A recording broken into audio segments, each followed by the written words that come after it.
Gracias, muy bien. Bueno, en el día 747.000 de la cuarentena, o no sabemos, ya perdimos el nombre. Una cosa, por casualidad, ¿tú decidiste contar los días de cuarentena en algún momento? No, pero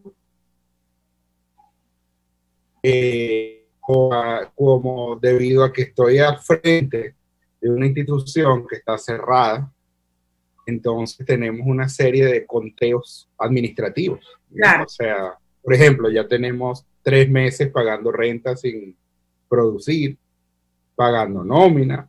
Es decir, ahí llega un momento que uno lleva una cuenta no exacta, pero por lo menos referencial. Claro, y doloroso.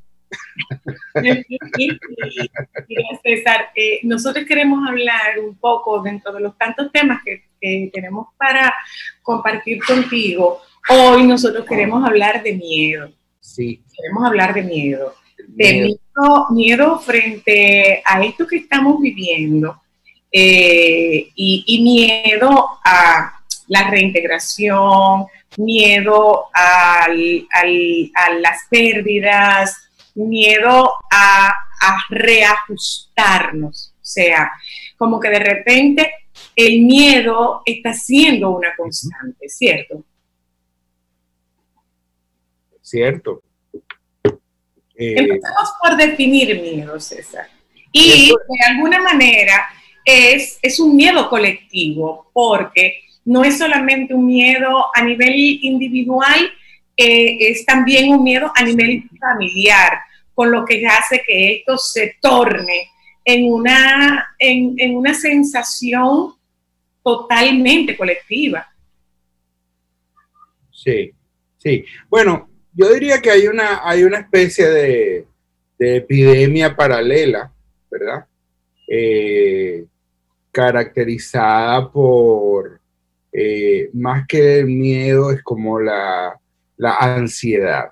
O sea, hay una epidemia de ansiedad. Algunas personas, un porcentaje importante de personas, cuando, digamos, su manera de expresar la ansiedad física y psicológicamente es el miedo.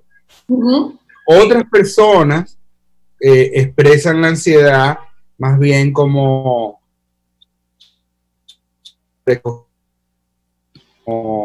apagándose, deprimiéndose. Otras personas expresan esa ansiedad tornándose excesivamente y, digamos, incapaces de hacer las cosas que normalmente hacen o harían, ¿verdad? Se ponen dependientes, pierden autonomía y exageran de los placeres sensoriales, ¿no? Entonces, comen más de la cuenta, beben más de la cuenta, ese tipo de cosas. Pero definitivamente aquellos que expresan la ansiedad con miedo son los más vistosos, porque esos son los que hacen más bulla y que normalmente en condiciones normales, en condiciones, digamos, donde no hay ningún tipo de causante de ansiedad, personas suelen ser como las más líderes, las que tienen ese carisma y ese empuje, son las personas que toman iniciativa, son las personas de más arrastre, pero ese perfil, cuando se pone ansioso, entonces usualmente se llenan de miedo. Y entonces también son muy visibles, al igual que son visibles cuando están en calma. Y sí, es una situación que debe preocuparnos. Creo que hay una preocupación legítima en torno al estilo comunicacional que se adoptó para manejar esta epidemia. Es un estilo comunicacional ciertamente basado en el miedo. Y esto yo pudiera pensar, no tengo ninguna prueba para ello, pero yo pudiera pensar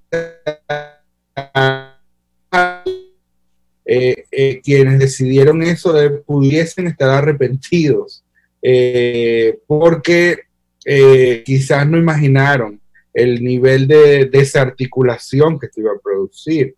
Estamos hablando de que el mundo está obviamente atravesando una pandemia causada por un virus, pero es un virus que no debería, o sea, el estilo, la narrativa comunicacional hacia la población, yo creo que nunca debió haber sido el miedo a perder la vida.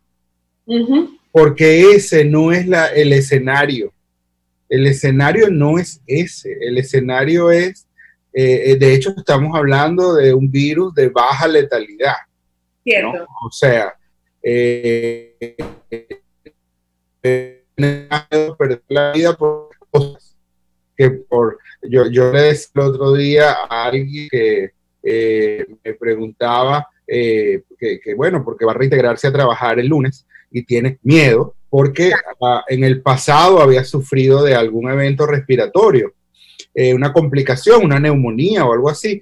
Yo le decía, mira, ciertamente hay una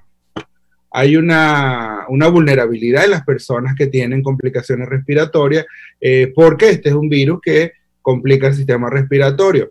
Pero a la vez, le decía, nunca antes, en los últimos 100 años de la historia del país, tú vas a estar en un ambiente más seguro.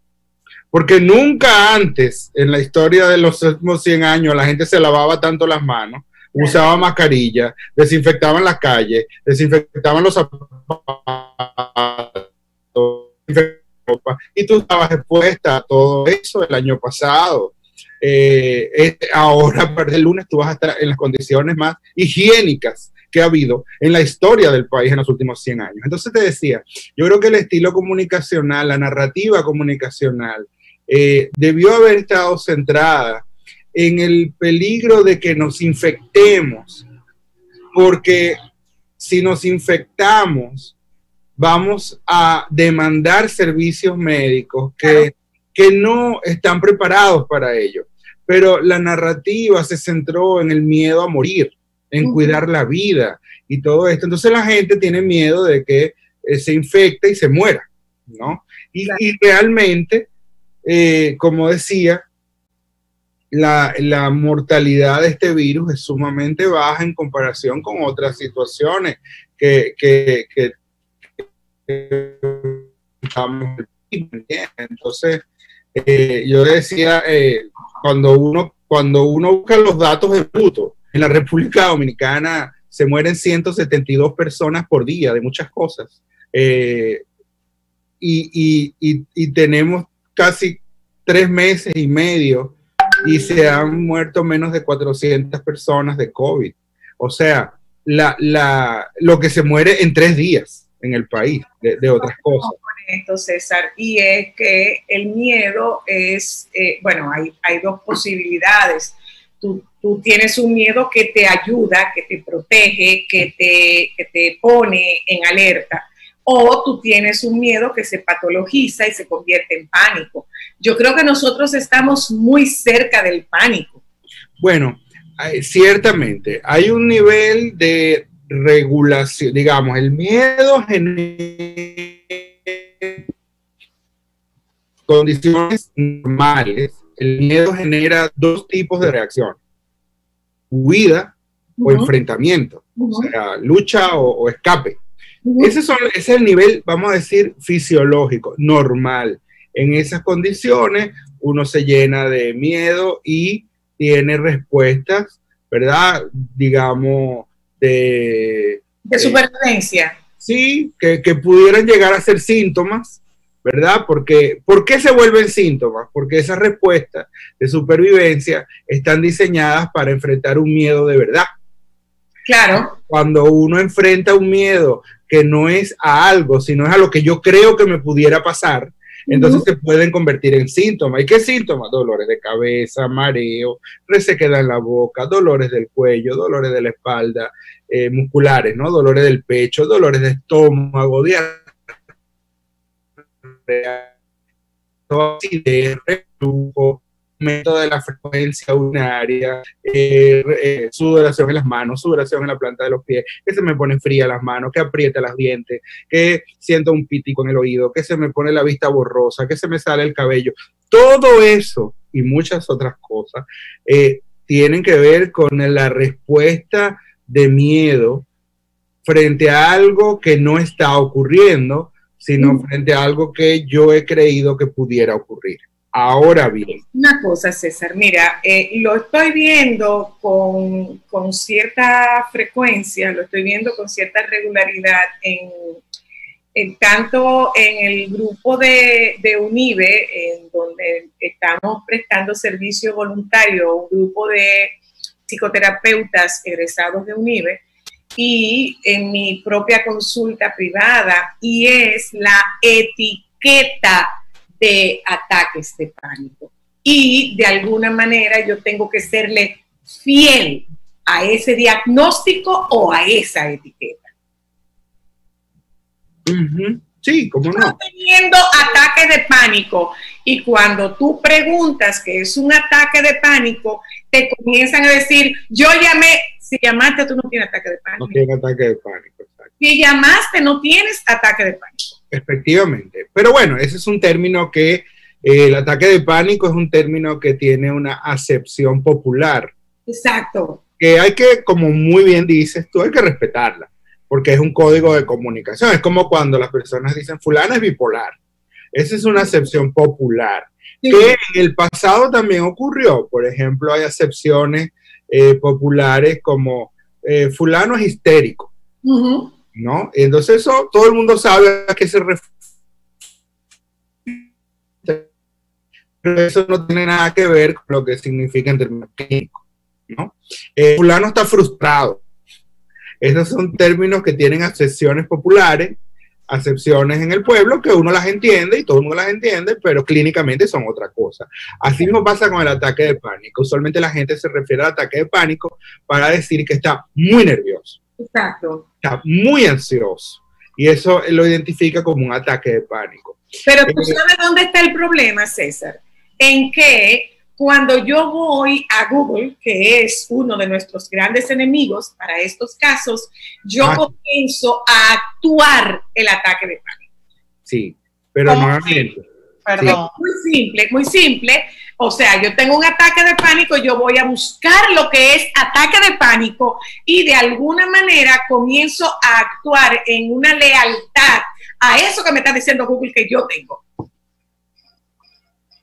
Es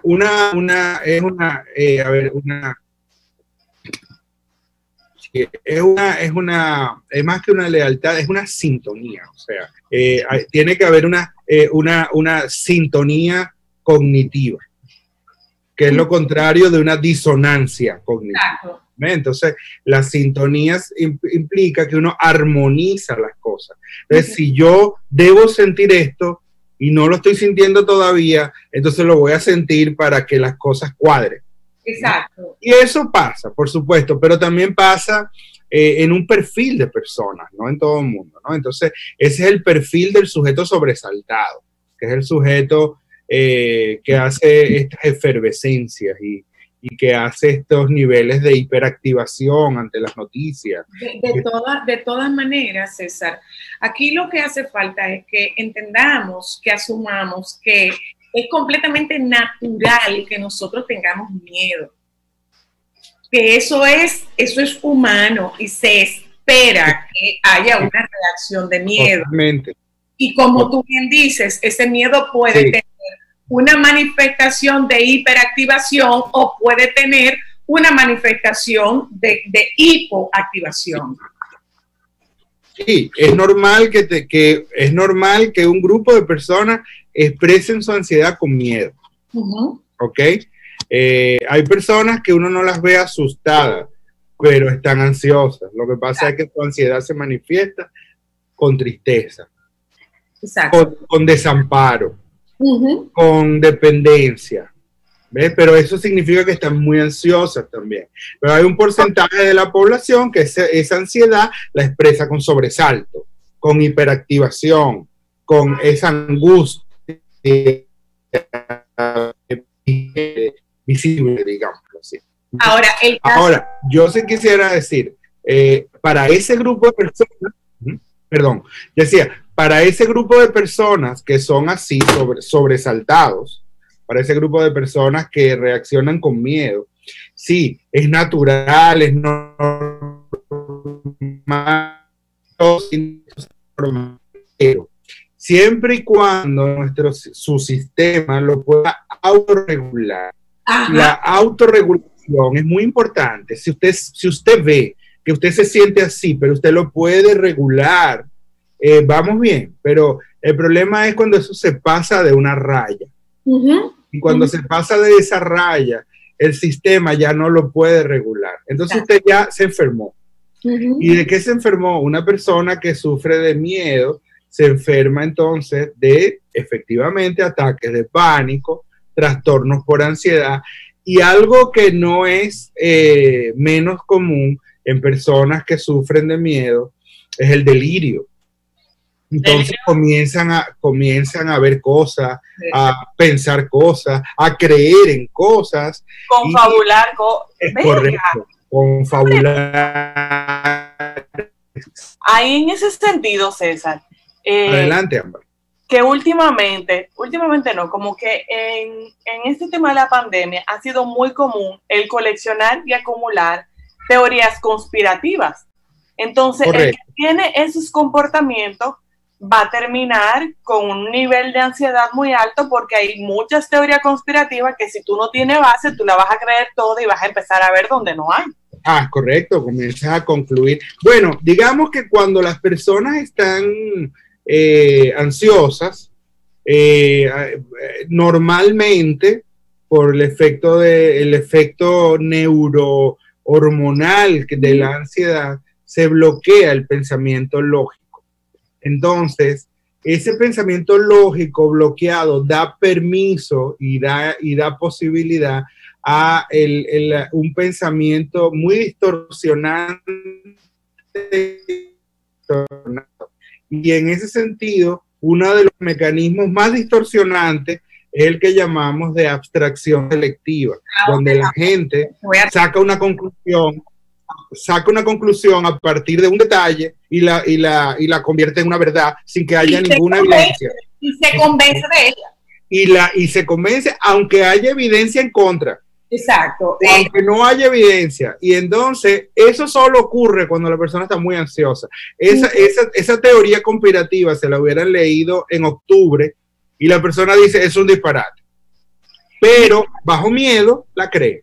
Claro, te interrumpo para despedirte, César, porque justamente nuestra próxima conversación contigo va a ser los efectos de este aislamiento, de este miedo, los efectos de esta situación a nivel no solo de nuestra química neuronal, sino también a nivel de posibles cambios conductuales. ¿Te parece? Sí, me parece añadirle, para dejarlo así en espera, que no busquemos soluciones genéricas, porque cada persona tiene un estilo y no todo le funciona a todo el mundo. Entonces vamos a hablar un poquito de eso. Por favor. Muchas gracias, César. Excelente.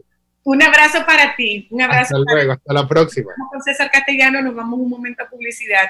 Regresamos de publicidad y conversamos con Vanessa Espaillat en nuestro segmento de cierre en la tarde de hoy. Con Vanessa tocamos cómo esto ha servido al mismo tiempo que exacerbarnos, ha servido para curar historias no resueltas de nuestro pasado.